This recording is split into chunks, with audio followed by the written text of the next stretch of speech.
And that's what I'm teaching people. I guess I'm teaching people to just be and listen, you know, to their, I guess, inner self, intuition, authentic truth. Like I always say to people, like, you already know the answer. I'm sharing tools and I'm sharing, you know, practical things that people can do. But honestly, I feel that everybody knows the answer and everybody already has that within them.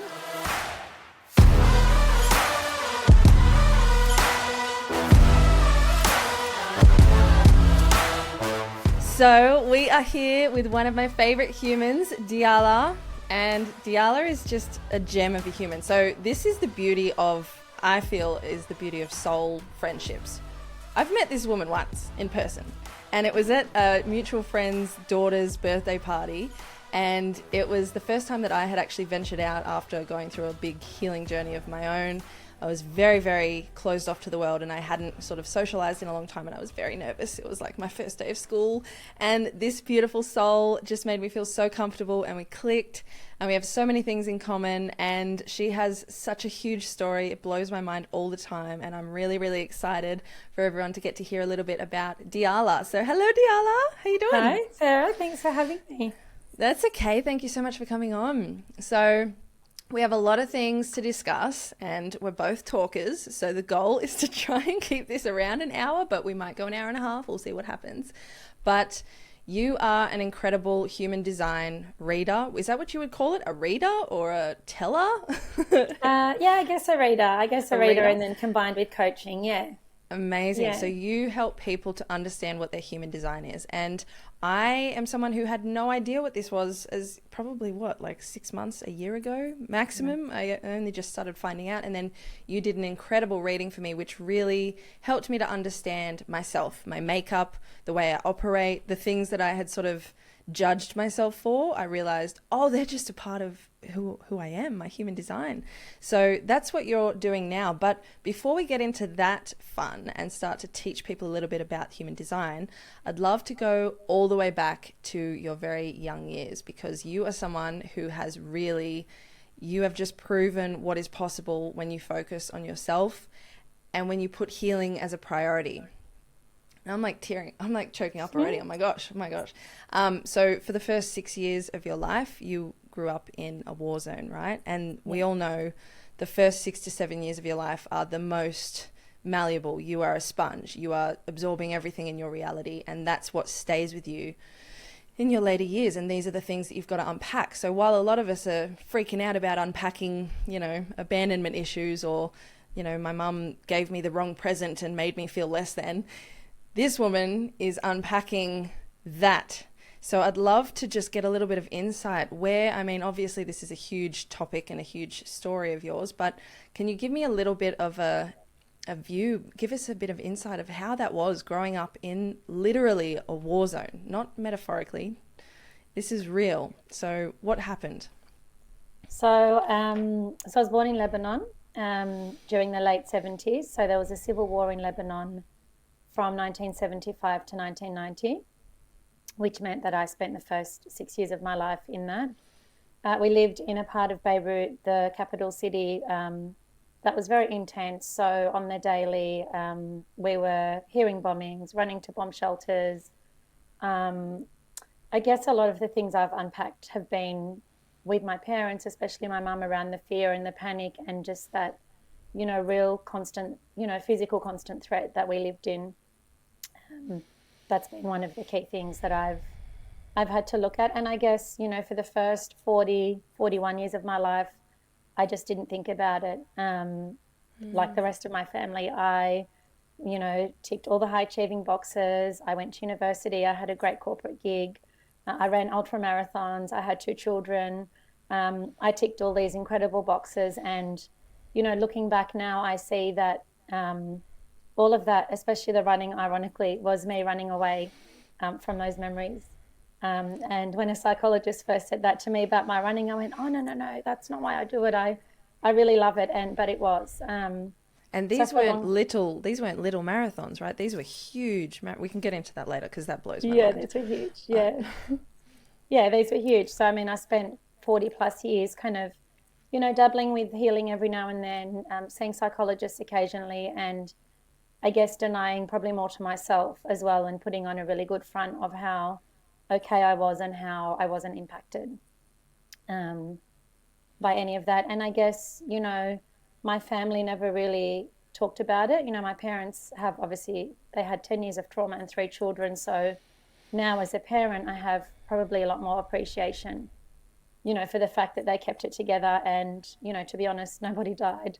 We all came to Australia in Seriously. one piece. So, it just was something that we weren't encouraged to talk about. And I guess for me, part of this journey is allowing my parents to hear my side of the story, and allowing them, makes me a bit emotional, like just allowing them that space to feel whatever they need to feel, and to do what they need to do. And yeah, that's also part of it for me.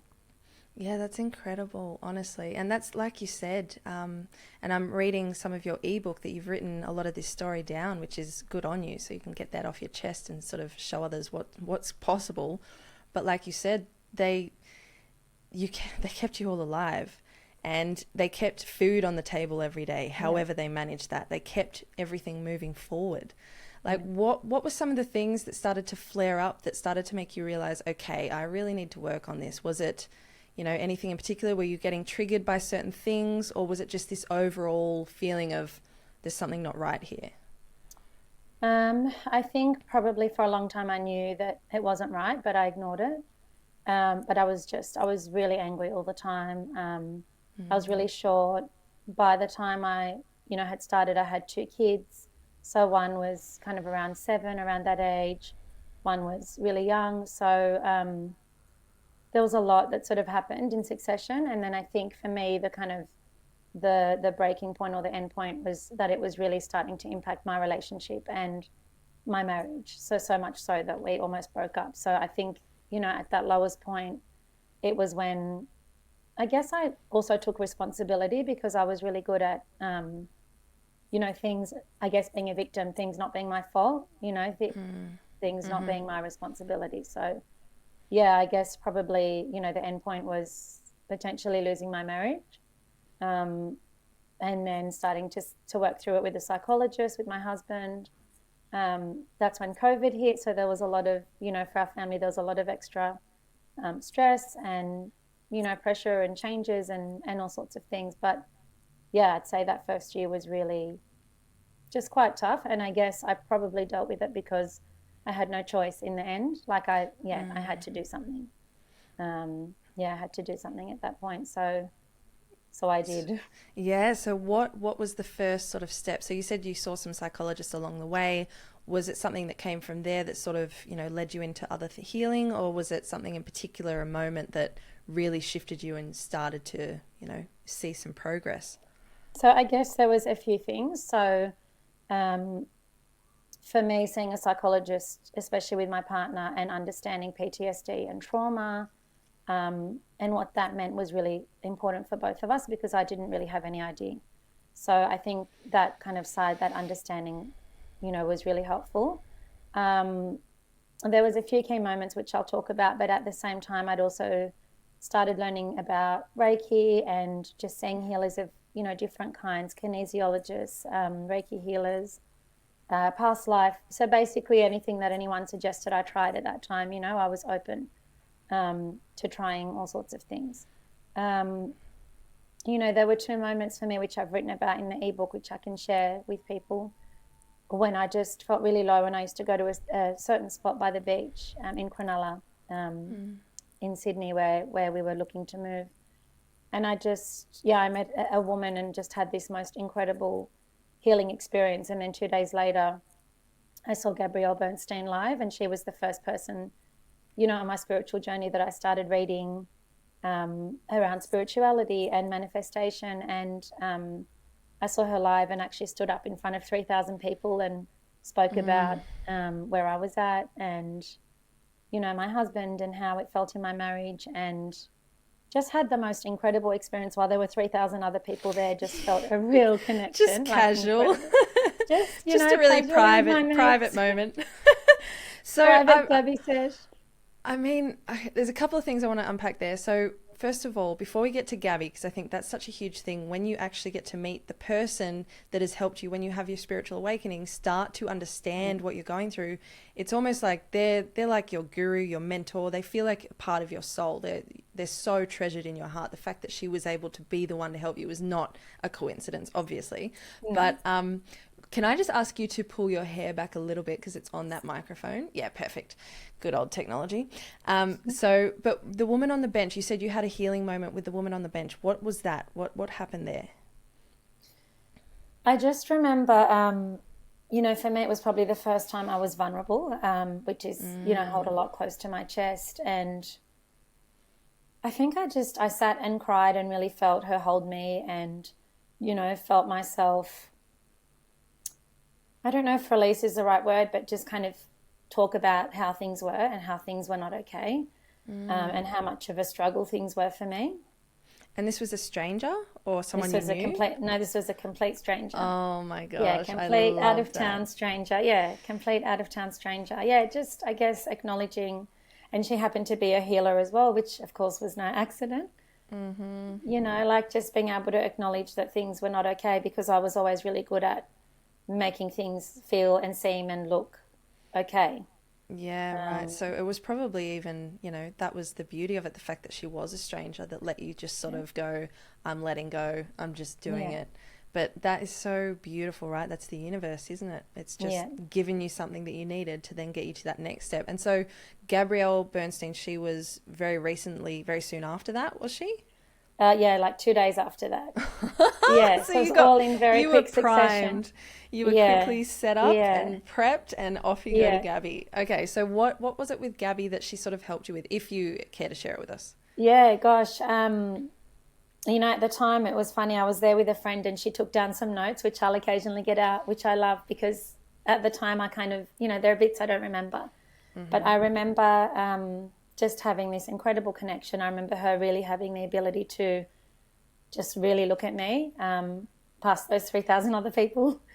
And, one of the first things that she said to me after I sort of talked about where I was at was, without realizing it, you're carrying all the trauma anyway. And that's the first time that it really hit me that, I wasn't really doing that good a job hiding from myself, that I was carrying all that pain, pretending I wasn't and pretending that it didn't really matter, but that I was carrying it with me. And, the other thing she said to me was that my husband had always been there and would continue to be there, and just to allow him into my journey, which I still find a struggle, to be honest. I still, find a struggle. But I think just that first thing of, well, you're already dealing with it anyway, so you may as well get into it and unpack it and, look at how it's impacting you because it already is. Yeah, And because it's I just hadn't accepted that, I guess.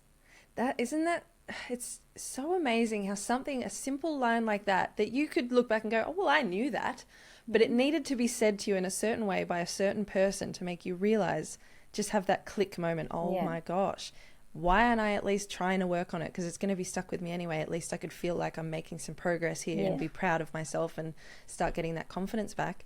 Do you mind if I ask what was the struggle with sharing with your husband? Was it more the side that you're now very spiritual and that was a new thing for the partnership? Because I know a lot of people, when they start to wake up, their partner isn't necessarily awake, and that can be really hard to then try and share things with them. I know I was in a situation where I tried to share when I started waking up, and I was called crazy. So it can be really scary for people when their partner is suddenly talking about other dimensions and self-healing and the quantum realms and ascension and all these sorts of things.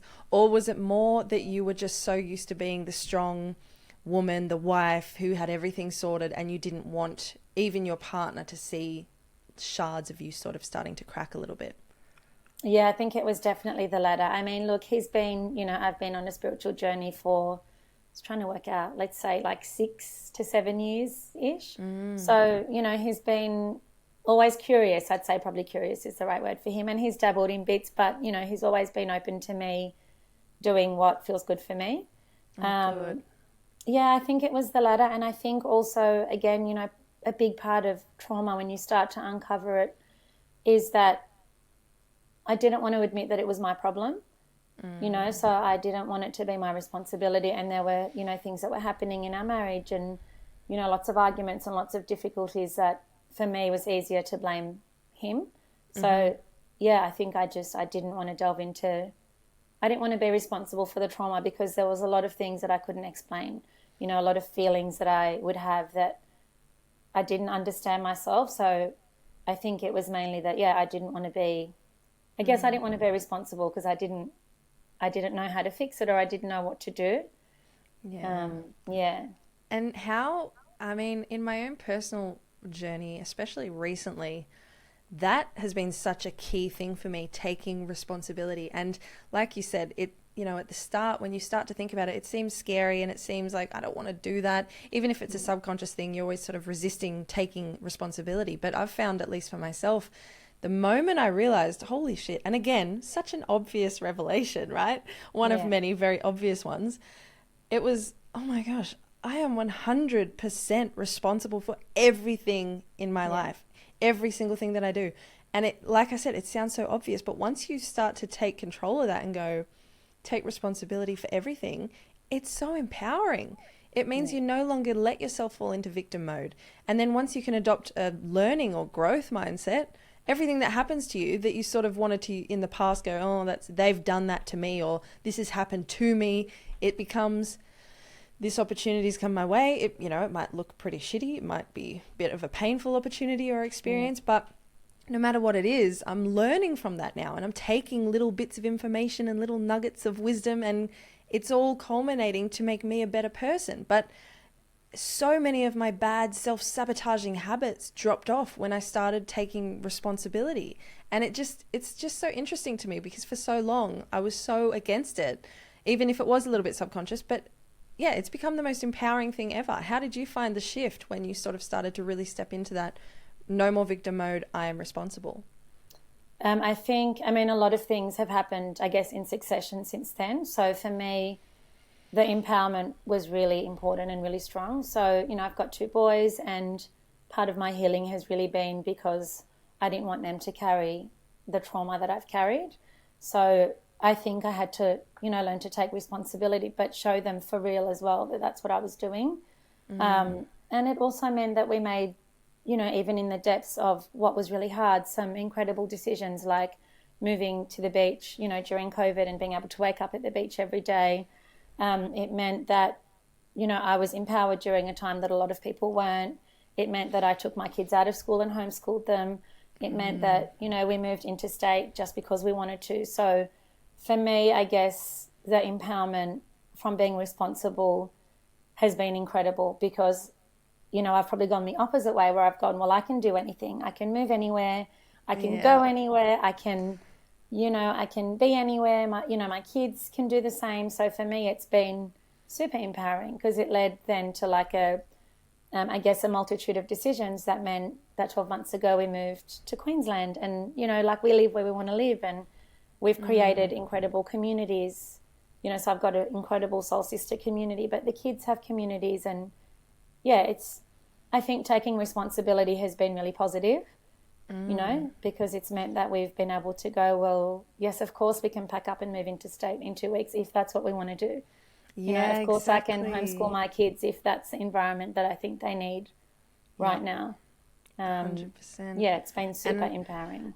That's something I do love and admire about you is I see your photos of you most mornings on the beach with this huge smile and oh my gosh, it's the fact that you have prioritized lifestyle over everything else. It seems, at least that's what it seems like from an observer, and that's something that I think so many people need to look at as the priorities, what is the lifestyle that I want, and then where can I fit in career and purpose and, you know, family, everything to go into that perfect lifestyle. But I just want to honor the fact that you were saying with your kids, especially who you have two boys. I met them once, again, very briefly, but they made an impact, especially Noah. He's an absolute legend. Could talk to him for hours, I think. We should probably get him on the podcast one day. I'm sure he'd love that. Yeah. But the fact that you really knew that you had to do this inner work for your kids as well. And that doesn't look like I'm just going to bottle it up. It means I'm going to actually let it all out. I'm going to be vulnerable and real, and they're going to see the shit that comes from that. Yeah. And they're going to understand, they're going to have a beautiful basis of understanding that life is messy and you've got to dig deep to get to the point that you're getting to now. But so can I just quickly touch on to these marathons, because I forgot that you used to do them. They were so epic. I remember you telling me about them once. And I was like, what is that? Is that even a humanly possible thing? Okay. Yeah. So look, I mean, you know, in hindsight, I started running. Like running for me was the kind of meditation before I did any meditation and, you know, anything spiritual, because when you train for marathons, you run for hours, often on your own. You know, sometimes in the dark. I used to run in suburbia, so it was nowhere very exciting. And when I ran in the dark, I'd run along the streets, you know, so it wasn't, I guess I was always someone, and I do think that my childhood gave me this resilience. Like if you said I couldn't do something, or if you said something was impossible, then I would do it and I would multiply it by 500. So when I had Noah, my first son, who's almost 15, I kind of went, well, I'm just going to teach myself to run. And so I did. And then I did half marathons, so 21 kilometers. I sort of worked my way up to a marathon, which is 42 kilometers. Oh, gosh. Yeah, so I did the Great Ocean Road. I did 50 kilometers in Canberra in the rain.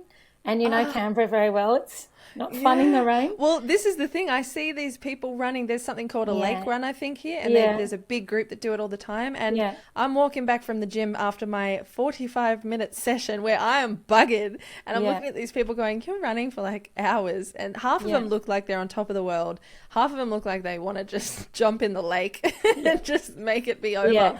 But that sort of determination, like that, the fact that that was your meditation, that just goes to show how much you needed to sort of get out of, you know, your physical, your mental state, right? It was sort of like an escape. It was a real escape. And look, I think now in hindsight, I'm so glad that I did. And I ran New York, which was my bucket list race when Elijah was 2. So I'm so grateful that I did that, because I ended up having knee surgery. Now I can't do that. But, you know, when I look back at my trauma journey, there was a lot of physical things that happened to me which were a result of that, and I just kept going. So I ran 1 marathon on a torn calf muscle. I ran Canberra with glandular fever. I had a lot of injuries, adrenal fatigue, chronic fatigue, Epstein-Barr. So there was a lot of, I guess, physical manifestations that now I understand. And back then, whilst I'm so proud that I did all those runs, I kind of go, that wasn't, you know, I really pushed my body way beyond capacity, and then ended up having to have knee surgery and, you know, all sorts of things. But for me, it was definitely an escape. And there's a real high in running, you know, the training as well, not just the event, because when you run 42 kilometers, you're spending months beforehand running 10, 15, 20, 25, 30, like you're not just doing that one day, you're doing hours in the lead up. You'd have to. And I was determined. I'd get up at 4 o'clock because I had 2 small kids, and I'd run in the rain and I'd go for 4 hours, and I'd come back and do whatever Sunday activities, you know, we were doing. So I am proud, but also I think, you know, now as I guess a coach and someone further on in that journey, I do recognize that there was a lot of physical things that happened in my body that I just ignored and just bulldozed through. And I mean, these are the sorts of things, like you said, you can look back and go, you know, even if it wasn't super healthy in some ways, it was that determination. So, you know, you have that factor in you that you could get up at 4 a.m. in the rain if you need to consistently and hit targets and reach your goals. And those sorts of experiences, they're all going into your coaching work now and helping other people. And so let's get into human design a bit, because this is such an exciting place to be in right now. I don't know how long it's been around. I mean, you're going to tell us all about it, but I know that it's a mixture of so many different modalities.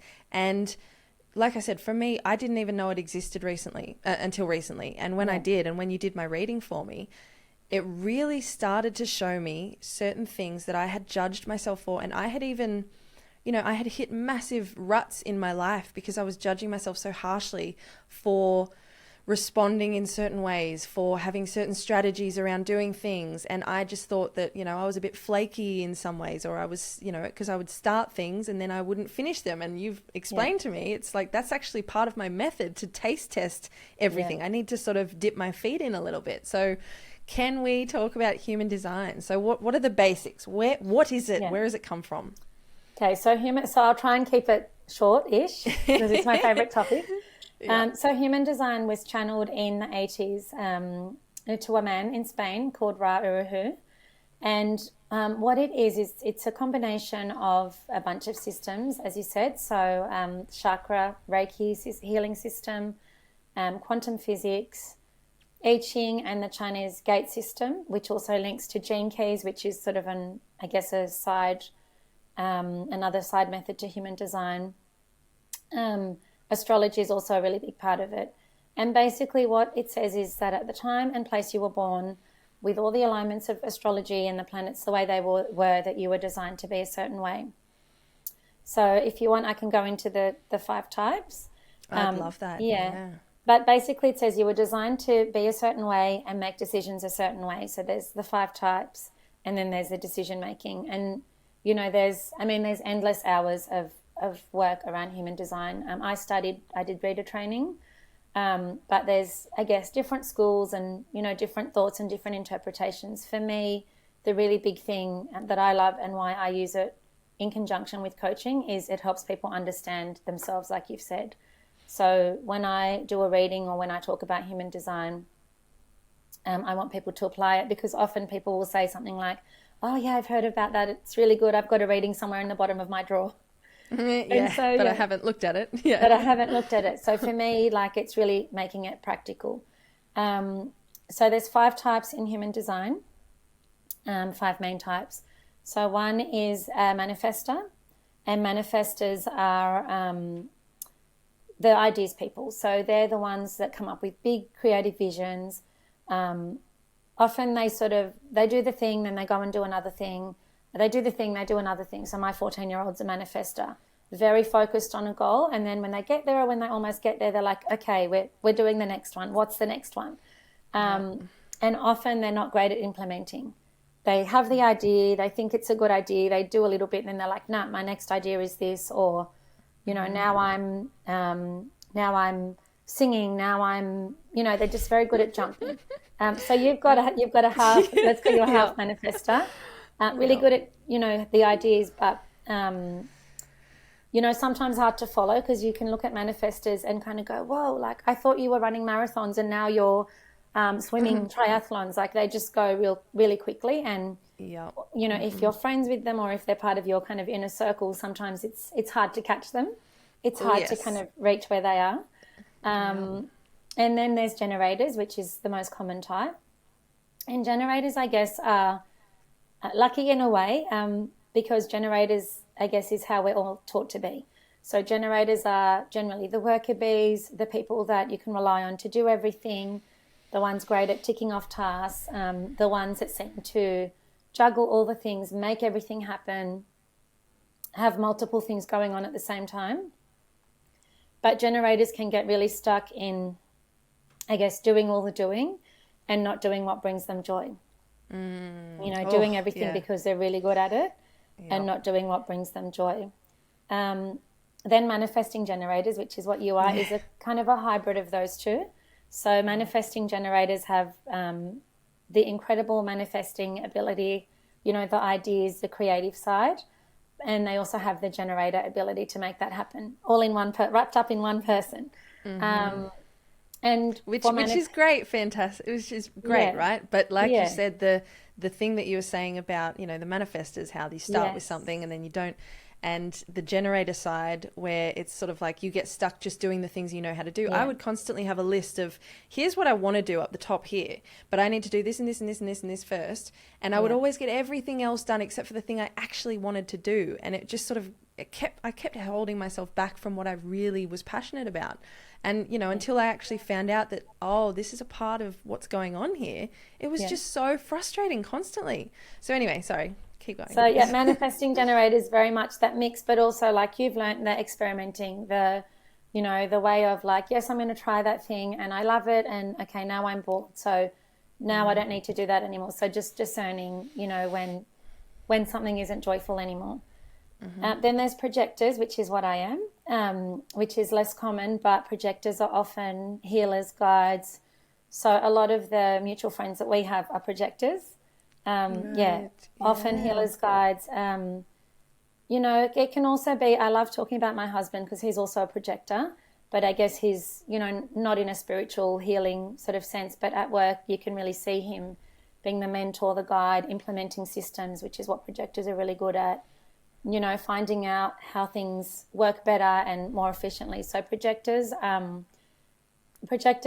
have a lot less energy, which is something that I really struggled with because I, you know, acted like a generator. I ran marathons. I did a million things at once. And I've really had to, you know, we can talk about me later, but I've had to learn to really slow down and know that, you know, if I have a big day, it takes me 2 days to recover and Yeah. know that I need to give myself the time and the space for that. And that's often the biggest struggle for projectors. Projectors are also, I'm a bit biased, but also very insightful, you know, like very good at giving advice, which is why they end up in these healing coaching type of roles, and really brilliant at, I guess, seeing the future. So almost like looking in a crystal ball, but being able to see what's coming up for someone, but really needing that person to invite them into their life before they share their incredible advice, Yeah. which is where we can Yep. get tripped up. Get permission first. Yep. Permission first. And then the last is reflectors, which is 1% of the population. So I've got two friends that are reflectors, which is super amazing. And reflectors are really like chameleons. So often, if you know one, you know, like it will make sense. They don't have any defined centers without going into human design too much, but they're kind of like a sponge. So when you're in the presence of a reflector, you feel really very much like they're taking on your energy, but not in a negative way. Like they're very absorbed in you and in that conversation and in what you're talking about with them.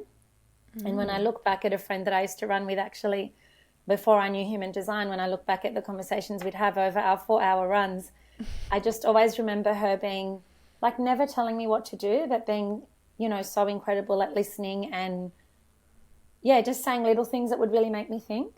That's So a that's the gift. five. That's a Yeah, huge gift incredible, because, right, there's so incredible many of gift. us, we all want to help each other, right? But Yeah, I'm finding, especially with myself lately, when people come to me with a problem, I'm trying so hard to do that, to just hold space and just be there. yeah, And if they have, you know, if they ask for my advice, that's fine, but not just go, I think you should do this. Have you tried this modality? Have you spoken to this healer? Have yeah, you done? And it just gets too much. It's like sometimes people really just need to let something off their chest and just be heard, and that's enough yeah. for them.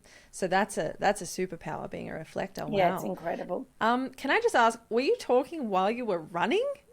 Is Yes. this what you're saying? What the heck, woman? Yeah, Oh we were my talking gosh. while we were running, and we'd talk for hours, and then I mean we'd run out of things to say because we saw each other nearly every day. Um, And you've got yeah, like 4 hours of yeah, running. Okay. Oh yeah. my We were goodness. talking while we were running, not fast running. Usually Yeah, our long runs on a Sunday would be still. the more casual, Yeah, I can barely talk to casual people when I'm 30 walking. kilometers. Yeah, just casual, no big deal. Yeah. Okay, so with a reading, what sort of happens in a reading? Is it like a 2 hour process? Is it a few sessions? Is it? Yeah. So the way, so I mean, you can get a multitude of different things. The way that I like to do it is I'll often have like a document that I give people. I try not to give it to them before the reading. I have a Yeah. like a live face-to-face conversation. Ideally, I have 3 sessions because then it really helps me to kind of have one session where I really tell someone about their design and how they make decisions and you know some of the key things because I used to do readings that would last 4 hours and I figured that just wasn't that was too much. Yep. So I really try and give people the basics, but then hone in on areas that they're working on. So it might be their business, it might be their relationships, it might be their children, because I've used it a lot in my parenting and my relationship, which has been incredible. So hone in on areas and, you know, just have them really practice certain things around sleeping, things around using their energy, you know, things around goals that they have. So yeah, ideally I like to do a couple of sessions because I don't want people to just take something away and put it in the bottom of the drawer. Yeah, Absolutely. I want them to use it. And it's such a valuable, I mean, it's funny because I've done a lot of, I guess, you know, personality tests, ways of working, those types of things. And it's the only thing that, you know, for me was a real defining moment, but also because I didn't have to do anything. I didn't have to answer any questions. it just kind of said to me, this is, you know, how you're born to be. And I resonated with so much of it, and often people will. And if they don't, that's okay too. You know, it's another modality that people can, I guess, explore, but often people really resonate with their type and the way that they make decisions, and, you know, things just make sense. Things just click into place. Yeah. Absolutely. So what was it exactly about human design that really drew you to it? Because, I mean, there's so many different modalities. I know you've studied other healing methods and all sorts of things, even Reiki. Why is it that you're not working with energy healing and you've sort of gone towards the human design sort of side? Is there something that really just stood out to you that helps people more than any other modality you could see? I think the practical, like the actually using human design, and when you look at designs, people are either in human design, we call it, I guess, similar to left brain, right brain. So I'm very left, very structured, very organized.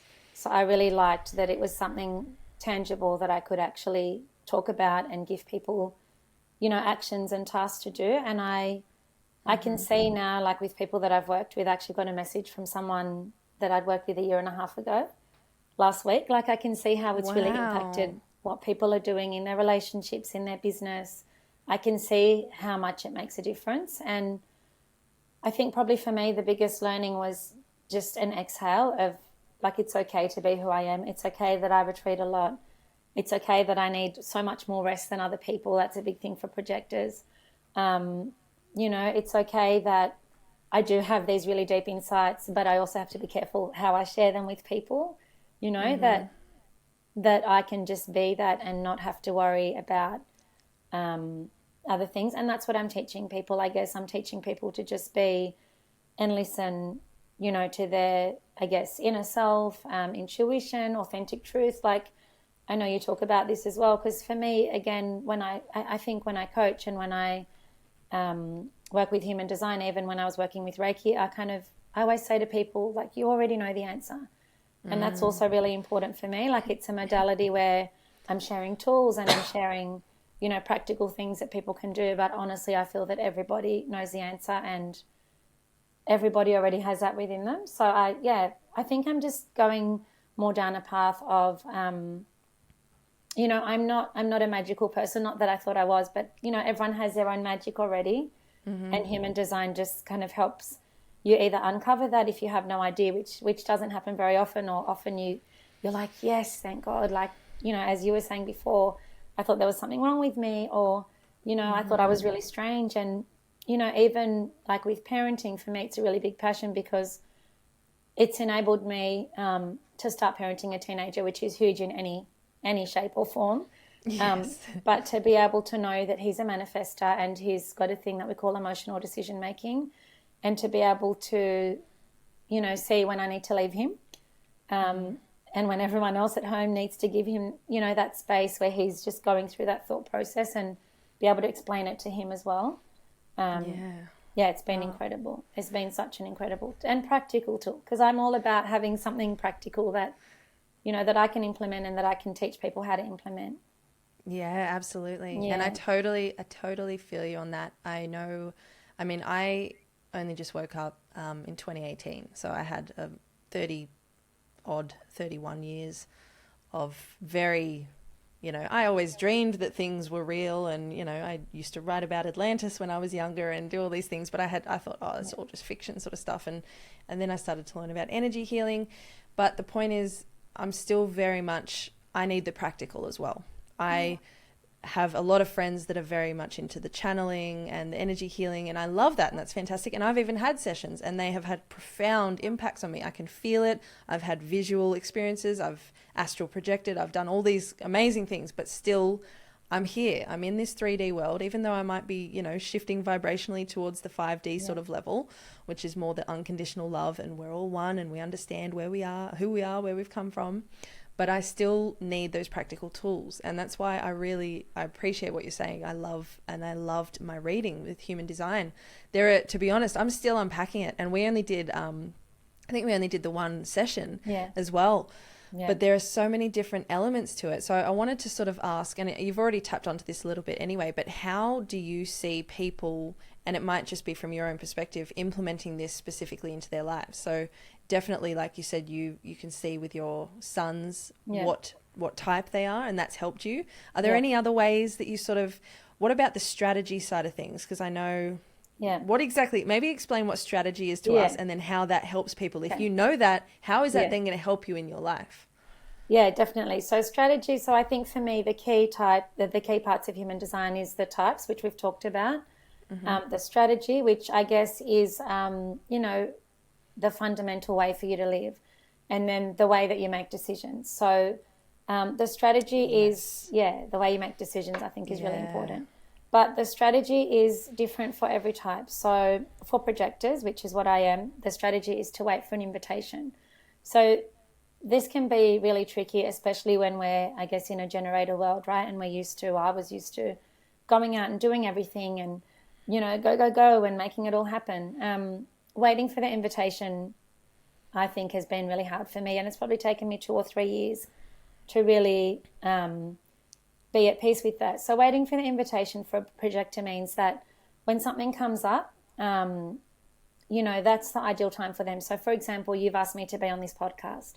If I had asked you if I could be on your podcast, it just wouldn't be the same, because in you asking me, that's the recognition that I really look for as a projector, that, I'm an expert in something, that you want to hear me talk about something, and the feeling that projectors get from that recognition is massive. And can I just quickly interject there? And as an example, you're potentially stepping into more of this sort of work as well. So the timing of it is very apt. And I didn't know that. So I've asked you to come on a podcast. You're actually looking at starting your own soon. Sorry if that's a surprise. And so there's another nudge for you. You can't back out now. So, I mean, that's a perfect example of how your human design helps you. So you've waited for an invitation. It's something that's very aligned with what you're sort of wondering if you should step more into. And now you're having this experience going. And I'm sure, because you're fantastic on camera and you're a fantastic speaker, I'm sure you're going, oh yeah, it's time for me to start stepping into this. Definitely time. So projectors wait. The thing with waiting for the invitation, though, that we can, there's a lot of stuff around human design, I think, that we can get tripped up. And I had to learn that it doesn't mean doing nothing. So it's very important for projectors to still be out there. But what I've learned, and in reflecting this week with a coach that I'm working with, I've really learned to do that. I've really learned to keep doing what I love, going for my daily ocean swims, taking that internal time, having these really deep conversations one-on-one, face-to-face, or on the phone with my friends like you, like really getting very deep with people, and then allowing the rest to come. So waiting for the invitation for a projector, I guess, is probably the one that's most around trust. Trust and surrender, which is massive for me and a lot of other people. But trusting that if you're in your element and you're aligned, that the things will come. And I'll just give you an example. Even this morning, I thought, oh my God, what should I read? What will I do? And how will I get ready? And, in my mind, I was doing all this stuff. And then I messaged you and I said, I'm taking time out. I'm listening to music, because I actually said to myself, no, I trust that you know everything. This isn't about learning, like, everything, and trust that whatever's going to come out will be what you need to talk about. Absolutely. So waiting for the invitation can be very tricky for a projector, but it's I guess more a reminder to be to just be in our zone. And while I'm not great on social media and it's not something I adore, I do love my swimming, and I've had messages from people that I haven't spoken to for years, and conversations just from me, putting those pictures up, and the obvious joy that's on my face every day when I do that. Honestly, it makes me so smile. Much. It sparks my day. So much. So much more than I thought, because in the beginning I was like, oh, it's really silly. Who wants to see me having a swim every day? But it's so much more than that. Wait for the invitation. For generators and manifesting generators, it's to respond. Yes, this is tricky as well. This is tricky as well. This is, I guess they're similar in some ways, because for manifesting generators and generators, sorry, my head. No, you're fine.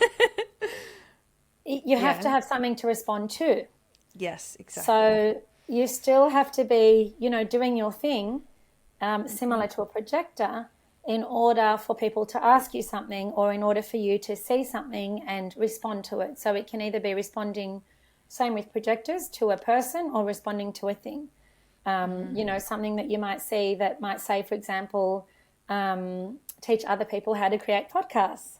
You know, so Well, you I might, was just going to say, as a perfect example, just yeah, 2 or 3 days ago, yeah, someone who I love very much, Diala, hit me up, and she was just asking for a little bit of advice around social yeah, media content. And I work as a videographer and an editor. That's what I've been doing for 10 years. So it's taken me a long time to sort of step into this for myself. But as soon as I did, I realized, oh my gosh, this is something that's really flowing and easy for me. And as soon as you asked me that, it was like a ding. I'm going to yeah, teach people how to do more of this in future. Not right away, because I don't want to bombard myself, yeah, but it just instantly sparked a knowing that this is going to be added to what I'm going to be teaching yeah, soon. So yeah. that's a great example. A But great like you example said, of it's, responding, because your head is now yeah, like, okay, great, yes, I'm going to do that. And how, so that's yep, your response doesn't have to be physically back to someone. You're already kind of responding and building your own, your own little tools, your own little framework before you take it out. yeah. Yeah, so responding is also tricky because, again, we can't just do nothing. We still have to, I think for all the types, it's really important to be in your zone, in your element, whatever you call it, like doing what you love and just trusting that that's going to get you where you need to go. That And you I don't mean, need to, that's such a key for all of it, right? yeah, For the way that we're meant to be living here. yeah, And it's not, I'm not trying to say you should or you shouldn't do this or yeah, that, but really the goal is find your joy. yeah, And anytime always. that you start to get frustrated with something, if you can stop, pause, take a step back, and Yeah, remember, even ask yourself, okay, what's going to bring me joy right now? It might be for you to go to the beach. It might be for me to yes, go for a walk around the lake. Whatever it is, it's to get ourselves back into that high vibrational state when we start yeah, to do the things that come naturally to us. And this yeah, is all a part of becoming the true self. The more you make that a habit of, when I'm hitting a wall, when I'm starting to get really frustrated, take yeah, a pause, find your joy again, raise your vibration, and then step back into it with so much more flow. And then yeah, that's when magic happens, right? You start to yeah, manifest things without trying, things, yeah, opportunities come into your circle, and it's just like, whoa, you look back and go, 100%. how did that all happen? How was it so easy? Like I've looked back and sort of said, how was it so easy? Yeah, Yes, how was it exactly. so easy? Manifestors, their strategy is to inform. Now, this is really interesting because I can see looking back at my corporate life, I can put money on who I think it was a manifester because manifestors, do that thing that we talked about, just kind of going ahead. But often they forget to inform people because they think they need to ask permission and that makes them really cranky. And so the trick for a manifestor is to be able to inform those around them, those in a relationship with them, their work colleagues, where they're going. Not for permission, but very much so people are aware of where they're going. And I've seen that very much with my son. Um, So, sorry, just to be clear, what does that look like? Does that mean there are so this is the manifestors. the So manifestors. does that mean that they're the sort of people that will just offer you advice or just tell you you should do this, you should do that, or what does that look No. like when So they're, to inform, so that means that they're telling you what they're doing. So for example, if I'm a manifester and I'm going from singing to, I don't know, traveling or, I'm just looking at a new career, it's to inform those around them so people around them are aware what they're doing. oh, what It's they're really what doing? they're doing, yeah. They're not pushing No. onto someone So else. it's just Okay, about yep. them making those around them Clear. aware because they can be very much focused. And I see this so much with Noah. They are so focused on their goal. And it's very tricky to see it in a teenager because people have, you know, sometimes I think very negative thoughts around teenagers. That's another whole podcast, Yeah. which I might do, Yep. but, because people will say like teenagers are selfish or blah, blah, blah. They don't, and I don't actually agree with that. But for a manifester, they're not. They just can only see the shiny thing that they're going for. Yep. So it's for them to tell those around them what the shiny thing is. So it's not to ask permission. It's not to stop. Right. It's just to So, say, hey guys, and I'll use my son because I'll let him listen and he'll be really excited. He's yep. wanted to be a marine biologist since he was 8. That's the shiny thing. So, we moved to Queensland. That was partly him, a big part him. He wanted to go to the Gold Coast. I said, no, thank you. But that was mainly him. And now he's chosen new 10 subjects and now he's that's my shiny thing. On his path. It's So we're just they on. so they need to be really good communicators. That's like their Yes. superpower, crystal Yes. clear communication, and then they Crystal will be clear. smooth. Okay. Crystal clear. And they can often go, as we talked about in the beginning, from idea to idea. So it's also about letting people know, okay, I'm not doing that shiny thing anymore. I'm doing this new one. Okay. because those around them in their inner circle can get really confused as to Yep. what's happening. What's happening? What's happening now? Yep. Um, Okay. that's the types. And then reflectors is very interesting because theirs is to wait a lunar cycle. Oh. So the decision making for reflectors is to wait the 28 days for a lunar cycle. And when I Okay. talk to the reflectors, I know, which is only two, because Yeah. there's such a small percentage, they very much do that anyway. So my running friend, I remember, would take weeks to make a decision. Now, she didn't know about human design and she obviously didn't know she was a reflector, but any big decision would take her a couple of weeks at least. Right. Yeah. Okay. So for reflectors, it's to wait a lunar cycle to make that decision. Right. More calculated. Much Okay. more calculated, much more waiting. So that's the strategies. Do you want me to talk a little bit about the decision making, Yeah, that'd the be most great. common Yeah. ones? Yeah. So, I mean, there's probably 4 or 5 more common ones. So I'll talk about them and then there'll be others that I might miss. The most common type of decision making is called solar plexus emotional. So a lot of manifesting generators, manifestors will have this emotional decision making. Um, and what that means is, and they know, as soon as I say it, they know straight away. They ride the emotional wave. So if you're one of these decision makers, you will know because something will be super exciting instantly. Yes, it'll be a yes. It'll be like, yes, I'm there, I'm there, I'm there. And then like maybe a couple of hours later or the next day, it'll be like, oh shit, why did I agree to that? Oh And then yes. it'll Oh kind of go in yes. this wave. Yes, no, maybe yes, no. And then the trick for emotional decision makers is to know when their wave settles. So I use beach analogies because I love the beach. But it's knowing, so, and people kind of gauge like it's 2 days, it's 3 days, it's a week. Knowing when you're in the calm and you can make that decision without it being, hell yes or hell no. Like you just kind of have to wait for the storm to be Yeah. over. Now, it is tricky because we all expect instant decisions from people.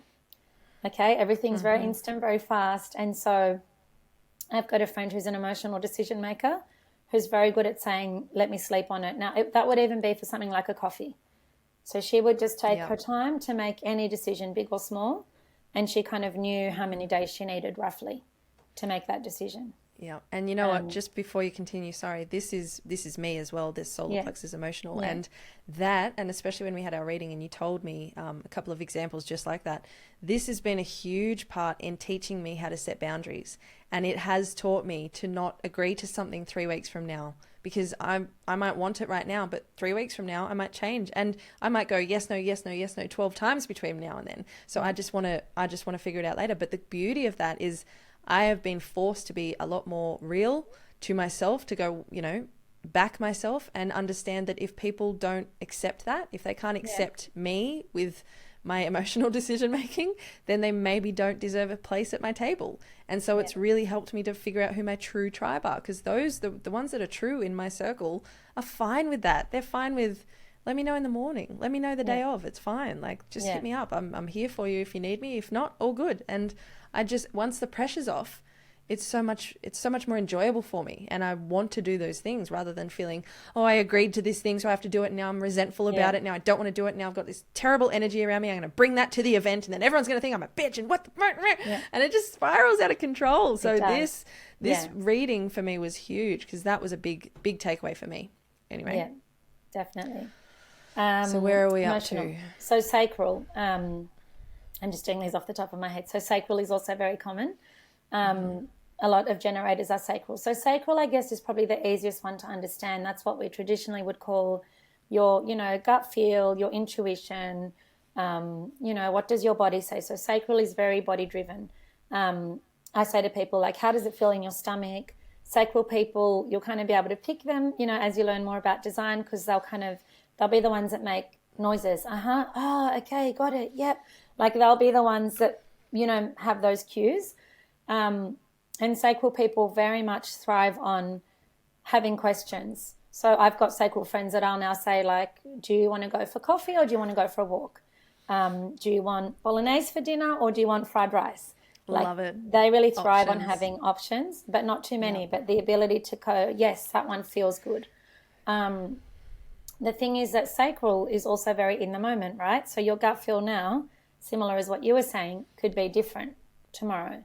So I think all the decision making, is it's different, but it's also very in the moment. And exactly like you were saying, we need to allow people time and space, and without having to make excuses like I just don't feel like coming today, or I'm tired, which I've had to learn to do a lot.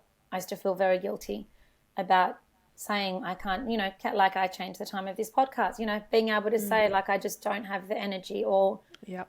the ability to do this, rather than push through, because when I was marathon running, I learned to push through. And so I'm also unlearning that, ability to just push through and bulldoze anyway. So sacral is probably the one that we know the most.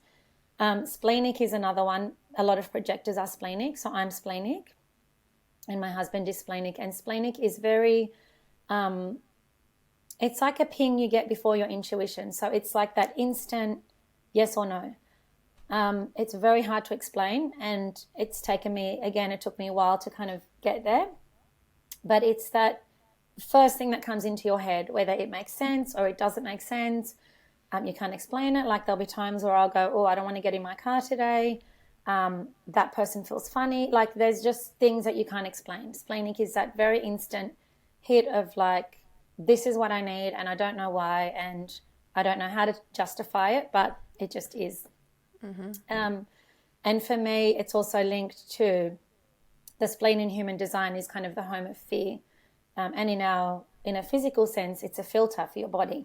So it's really in human design like a filter for fear. And I mean, mine's super high because of my childhood experience, right? But I have a real like, that feels good, that doesn't, and I can't tell you why, and that's just it. But again, I've also had to learn, like similar to what we've been talking about, that can change. Like whilst I might not want to have a coffee with you today, I'd love to have a coffee with you, but you're in Canberra. I might want to tomorrow, like I might have the energy to do that tomorrow. So it's also very in the moment, but it's just that instant like hit of something. And then, so splenic is very instant.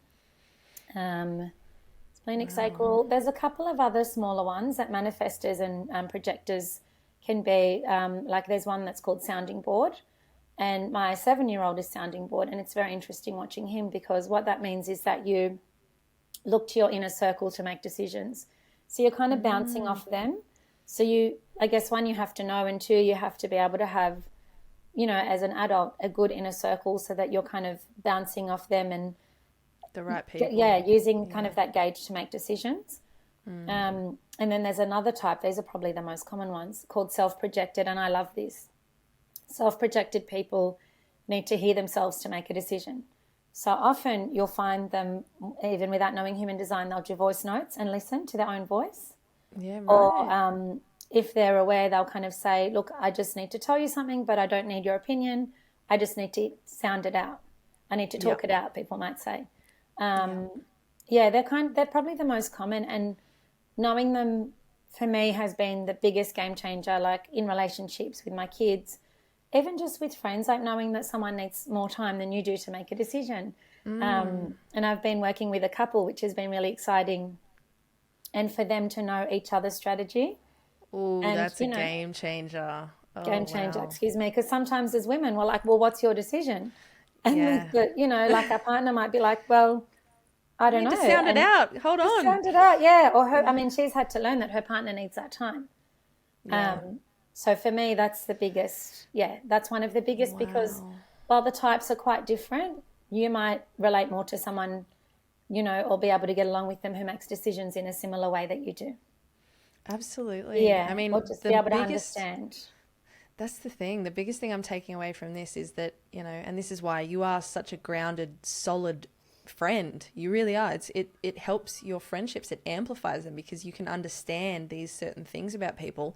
And even like you were saying with one friend, when it's time for dinner, you give her 2 options. Yeah. So you're already avoiding a certain area that could have been conflict or confusion or frustration for her, by just being that person who understands the makeup of people. So, and the couples thing, that sounds huge. Like huge, honestly. Yeah. I think we're going to have to get you on another time to go even deeper if you're willing. But this has been such a fantastic overview. It's really it shows me how human design can help people really step into understanding their true selves more, which is such a game changer. Obviously, it's the goal that we're all trying to get to.